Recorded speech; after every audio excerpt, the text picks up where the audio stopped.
ตอนสุดท้ายยังพูดยังทำให้ getting hurt yeah จะพูดไปคงเสียใจมันชัดอยู่แล้วว่าเธอไม่คิดอะไรไม่ใช่ว่าไม่รักเธอแต่คือฉันไม่กล้าจะบอกไปก็กลัวว่าถ้าฉันพูดแล้วเธอจะหายไปก็ไม่พูดดีกว่าเธอตอบมาว่าไม่ได้คิดอะไรถ้าฉันพูดแล้วเธอไม่เหมือนเดิมก็ไม่พูดดี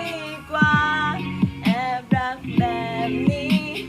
มันก็ดีกว่าบอกเราเสียใจ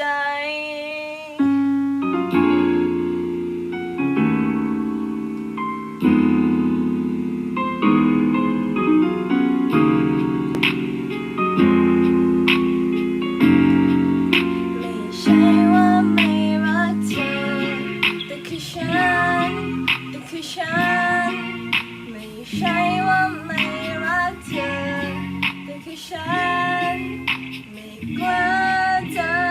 บอกไปถ้าฉันพูดแล้วเธอจะหายไปก็ไม่พูดดีกว่ากลัวเธอตอบมาว่าไม่ได้คิดอะไร